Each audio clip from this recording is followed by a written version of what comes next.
क्या करता है साला, क्या करता है साला? साला एक दंड पड़ेगा तो तुमने खोपड़ी में भेजा है, टुकड़ा टुकड़ा बाहर निकलेगा साला। समझता क्या है? क्या हो गया मेम साहब? हवलदार साहब इसे गिरफ्तार कीजिए। अरे गिरफ्तार करने के लिए कमाया है साला। हमारा जो डंडा है, ये डंडा एक गुंडा खाता है, 3 गुंडा बाहर निकलता है। हवलदार साहब आपके पास क्या प्रूफ है कि आपने इसको छेड़ा है? क्या साला कानून का बात करता है, पॉइंट पकड़ के चलता है साला। हैं? प्रूफ चाहिए? प्रूफ? ओए जोनी, हवलदार पर ओए ओए चिल्लाता है। ओए हाँ। साला हवलदार भी ठीक है देखा है। हाँ। ओए रे नहीं जवाड़े आओ बाय बाय। अरे थम दाएं से तेज चल, दाया और साला हाथी लगता है, बड़ा सुन लगता है। विश्राम आराम। इधर जो गड़बड़ हो गया तुम देखा है तो? हाँ देखा है। नहीं।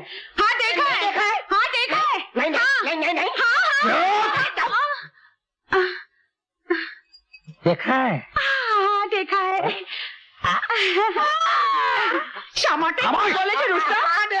अभी तुम पुलिस स्टेशन में चलो। मैम साहब तुम भी चलो। तुम जाओ, मैं कपड़े बदल के आती हूँ। अच्छा है चलो। चलो मटर जी चलो हम जाएगा। Good night. तुमको घर नहीं जाने का? हम केदार में घर जाएगा। क्यों? हम तो जीवन में एक तो है अकेला, हमारा कोई नहीं है। तो शादी काय को नहीं करता? शादी किससे करेगा? लड़की से करो। उम्र माफिक लड़के हमको मिल सकते हैं। हाँ है ना, वो अभी ढूंढ के लाता है। किधर? हम 1 मिनट में ढूंढ के लाता है। आता है ना? जरूरत नहीं लाता है ना? हम ढूंढ लिया है, हमें ढूंढ लिया है, हमें ढूंढाई लियो हमारे सोना और बंगाल, हमें ढूंढाई लियो। मैडम जब से हम तुमको देखा है, हमारा दिल का अंदर खड्डा हो गया है। खड्डा? हाँ, उसमें सीमेंट भर के उसको प्लास्टर करके अच्छा कर दो। का फालतू करे जी। हेलो पुलिस स्टेशन, हम एक फालतू होटल से मछला नहीं बोल रहा है। 1.5 फुट 3 फुट 6 फुट। जरा जल्दी बात करना भाई, अर्जेंट है। अरे चुप बैठो, नहीं चुप करो साला। मुझे जल्दी बात करनी जरा प्लीज। एक अरे भाई पुलिस स्टेशन पे सबका माल लूट गया, मैं बात कर रहा हूँ ना। साला गुंडा हम तुमको लुटे होता, हम बजाए साला बात करता है, फोन पर तो इशारे करता है। अरे भाई साहब, एक जमाना हुआ करता था कि पुलिस क्लाइमैक्स में पहुंच जाती थी, आजकल तो दिए एंड पर भी नहीं पहुंचती। अगर इन लोगों का माल लूट गया है और आप चाहते हैं इनका माल वापस मिल जाए, तो आप इन लोगों को पुलिस चौकी लेकर जाइए और मुझे फोन करने दीजिए प्लीज। अरे बड़ी पुलिस स्टेशन पे कैसे लेके जाएगा? हमारा कोई जान पहचान नहीं, तुम्हारा जान पहचान है तो ले जाओ। जान पहचान तो है मगर अच्छा ठीक है, आप लोग मेरे साथ आइए। हेलो चला इधर मेरी रिपोर्ट लिखाओ, इधर आ जाओ। साला बात करता है। कितना लुटेरा था तुम बोलो। भाईजान आपने मुझे बचा लिया भाईजान। वो लोग बहुत बुरे भाईजान, बहुत बुरे। उन्होंने मेरे साथ क्या किया उन्होंने तुम्हारे साथ? क्या किया उन्होंने तुम्हारे साथ? नाज़नीन सेठ जगन्नाथ को गिरफ्तार किया। Yes sir. इंस्पेक्टर संजय, सेठ जगन्नाथ के खिलाफ आपके पास कोई सबूत है? सफेद पोश गुनहगारों को पहले सलाखों के पीछे ढकेल देना चाहिए और बाद में उनके खिलाफ सबूत इकट्ठे करने चाहिए, जो मैं कर लूंगा। ये सरासर गैर कानूनी है। इतने बड़े आदमी को बगैर सबूत के तुम पकड़ लाए। जाओ उन्हें फौरन रिहा करो, वरना I will take disciplinary action against you. Sir आप अच्छी तरह से जानते हैं कि सेठ जगन्नाथ कितना बड़ा धर्मात्मा आदमी है, और मेरे ख्याल में वकील साहब को भी इस बात का पूरी तरह से एक्सक्यूज मी, ना वो जुर्म करना छोड़ता है, ना किसी अपने दुश्मन को छोड़ता है, ना सबूत, ना गवाह। और मुझे तो ऐसा लगने लगा है कि कानून के रास्ते पर चलने के लिए कानून ही सबसे बड़ी रुकावट है, और रास्ता ही अगर टेढ़ा हो तो आदमी कहां तक सीधा चल सकता है। इसलिए मैंने फैसला किया कि मैं नौकरी छोड़ दूं, ताकि जिस दिन सेठ जगन्नाथ का अंतिम दिन आए उस दिन कानून भी उसे मेरे पंजे से बचा नहीं सके।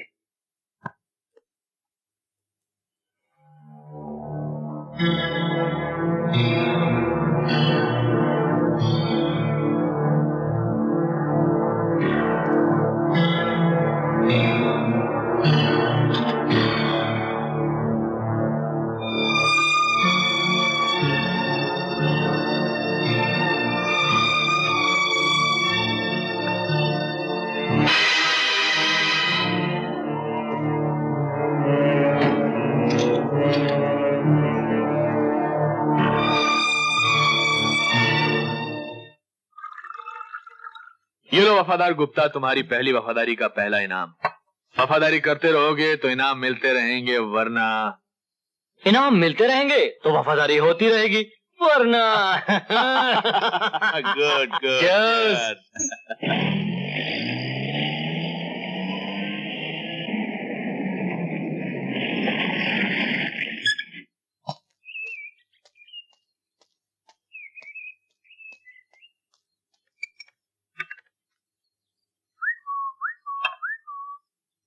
सरकार ये आवाज तो सोनम पिछले की लगती है। हुसैन मियाँ, तुम्हारे कान तो नहीं बज रहे? चिड़िया भी बोलती है तो तुम्हें सोनू की आवाज सुनाई देती। नहीं सरकार, इस आवाज को सुनते सुनते तो मेरे कान बूढ़े हो गए। ये कभी धोखा नहीं खा सकते सरकार। अरे ये तो वाकई सोनू की आवाज है। हाय चाचा। सरकार सोनम बेटी आ गई, देखिए ना सरकार। सोनू बिटिया। हाय डैडी। डैडी बताया बेटी। तो फिर आपको सरप्राइज कैसे दे दी? अरे चाचा, डैडी का खाली रखा, कितने पतले हो गए? मैं दुबला। बेटी, इन्हें मुजरिमों को पकड़ने से फुर्सत में तब तो मैं ख्याल रखूं। अरे खैर छोड़ो हुसैन मियाँ, पहले हमें अपनी बेटी को पुलिस की वर्दी में देख लेने दो। माशाअल्लाह। अच्छे सपना। ये सच है पापा? बेटी, मुझे तुम पर बहुत नाज है। तुमने मेरे सपने साकार कर दिए। पर एक बात का ध्यान रखना, पुलिस का फर्ज सिर्फ मुजरिमों को गिरफ्तार करना ही नहीं, बल्कि बेगुनाहों को मुजरिमों की साजिश से बचाना भी है। अपनी वर्दी और अपने फर्ज से कभी दगा मत करना। पापा, आपकी इज्जत मेरी शान है और इस वर्दी का सम्मान करना मेरा धर्म। मुझे यकीन है बेटे। देखो संजय, मैं पुलिस इंस्पेक्टर बनकर आ गई, मुझे मुबारकबाद नहीं दोगे? मुबारकबाद तब दी जाती है सोनम, जब देने वाले को इस वर्दी की अहमियत का एहसास हो। तुम कहाँ खो गए हो संजय? फर्ज और सबूत के चक्कर में अपने आप को तलाश कर रहा हूँ। एक वक्त ऐसा था जब तुम बड़े फख्र से इस वर्दी को अपने सीने पर लगाए हुए घूमते थे, मगर अब तुमने ऐसा क्यों किया संजय? इस बात का एहसास तुम्हें तब होगा जब तुम्हें पता चलेगा कि इस वर्दी की गिरफ्त में कितनी छूट है। सिर्फ एक फोन आने से गुनहगारों की हथकड़ी अदालत के हुक्म के बगैर खुल जाती है। लेकिन तुम बड़ी आसानी से इस वर्दी के सहारे गुनहगारों को बेनकाब कर सकते थे संजय।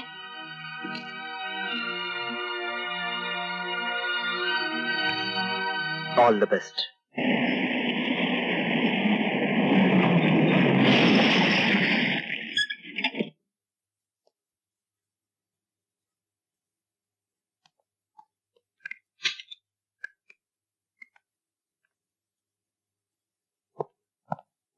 जो इंसान कानून को अपने हाथ में लेता है, जेल की सलाखें उसका नसीब बन जाती है। माँ, मकसद के लिए जीने वाले नसीब की मोहताज नहीं होते। जगन्नाथ को खत्म करना मेरी जिंदगी का पहला और आखिरी मकसद था, जो मैं पूरा कर चुका हूं। जानती हूँ, और तू भी ये जान ले, अपनी माँ से कभी उम्मीद मत रखना वो तुझे बचाने या तेरा साथ देने आएगी। हमारे रास्ते अलग हो चुके हैं। माँ,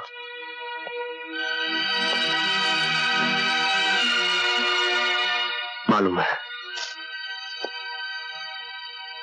मैं अपने कर्म की लड़ाई लड़ चुका हूं।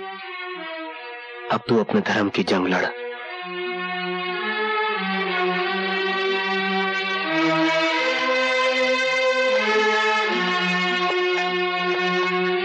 माँ जी, मैं जानती हूँ माँ नहीं, एक पब्लिक प्रोसिक्यूटर अदालत के फैसले से पहले अपना फैसला अपने बेटे को सुनाकर आ रही है, लेकिन मेरा विश्वास कीजिए, संजय बेकसूर है।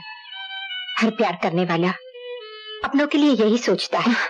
मैं सोच नहीं रही हूँ, मुझे विश्वास है, और अगर मेरा प्यार सच्चा है तो मैं इस विश्वास को हकीकत में बदल दूंगी।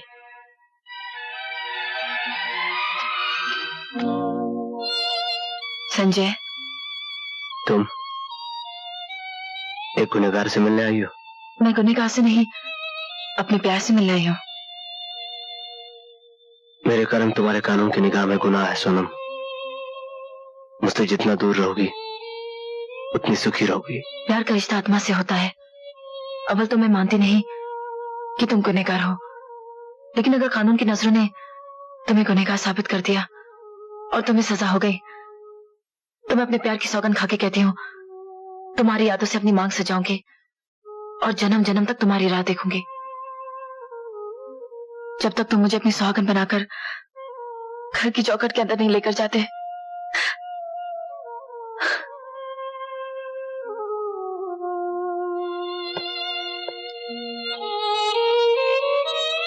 कानून की तरह प्यार भी अंधा ही होता है, सिर्फ फर्क इतना है, एक की सजा इंसान यहाँ काटता है और दूसरे की जन्म जन्म तक। मुन्ना ठाकुर, तुम पकड़े जाओगे, जेल जाओगे और संजय का खात्मा करोगे। इतना बड़ा काम सेठ?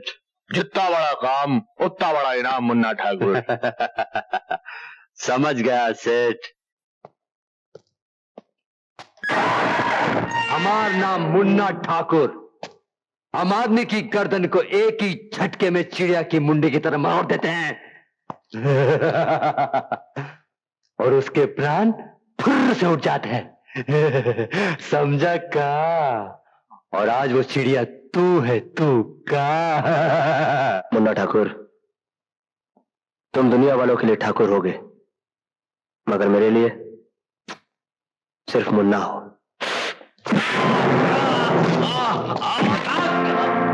चिड़िया आज ही नर्क में जाएगी और वहां नर्क के दरवाजे पर तुम्हारा वो बाप सफेद पगला सेठ जगन्नाथ तुम्हारा इंतजार कर रहा होगा।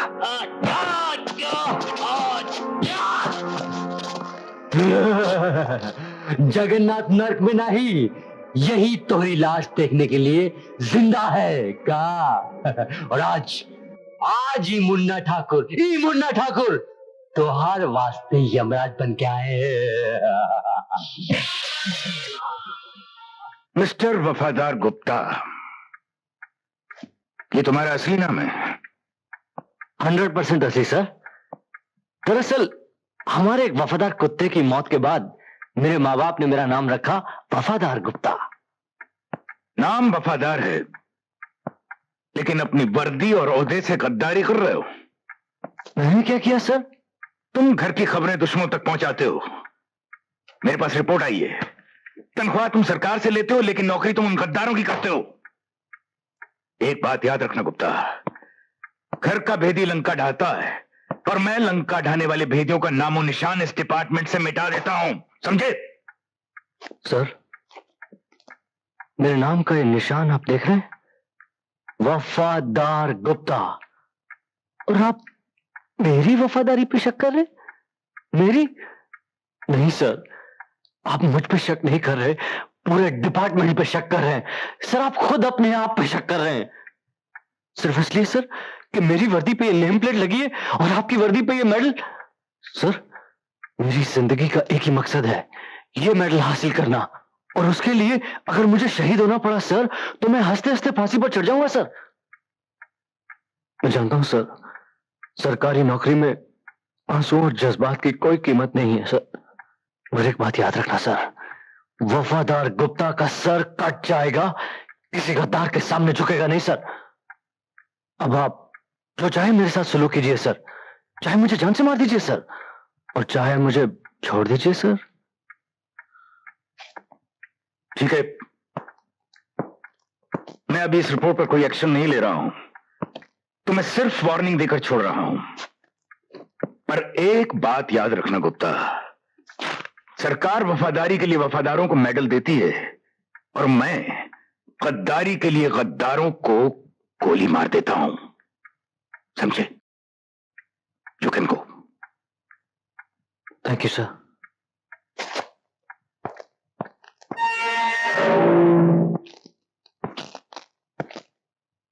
संजय, मैं तुम्हें रिहा करने आया हूं।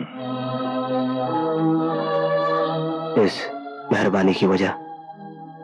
सिर्फ मैं जानता हूं कि तुम गुनाहगार नहीं हो, बल्कि बना दिए गए हो। मैं अपनी जिम्मेदारी पर तुम्हें छोड़ रहा हूं ताकि बाहर जाकर तुम अपने आप को बेगुनाह साबित कर सको और असली गुनाहगारों को सजा दिलवा सको। देखो, ये तुम्हारा इम्तिहान है।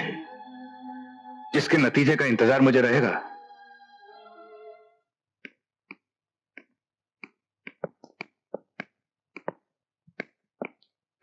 डैडी, संजय का क्या हुआ?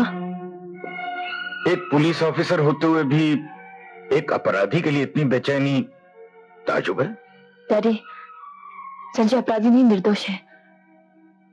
वो मेरी जिंदगी है। आप समझने की कोशिश क्यों नहीं करते? देखो, मेरे समझने न समझने से कुछ नहीं बनता। इसका फैसला तो कानून करेगा, और कानून तो तुमने पढ़ा है। मगर मेरे दिल ने कानून नहीं पढ़ा है। दिल और कानून, कानून और दिल एक अजीब गोरखधंधा है, नहीं? दिल कानून को नहीं मानता और कानून दिल को नहीं मानता। तो फिर आप मेरे सब्र का इम्तिहान क्यों ले रहे हैं? बेटे, मैं नहीं, तुम्हारी मोहब्बत तुम्हारा इम्तिहान ले रही है, क्योंकि जिंदगी के सफर में तुमने पहला कदम रखा है और मैं तजुर्बे की आखिरी मंजिल पर खड़ा हूं। तुम तो सिर्फ कह रही हो कि संजय निर्दोष है, लेकिन मैंने तो उसे रिहा भी कर दिया है। ओ डैडी,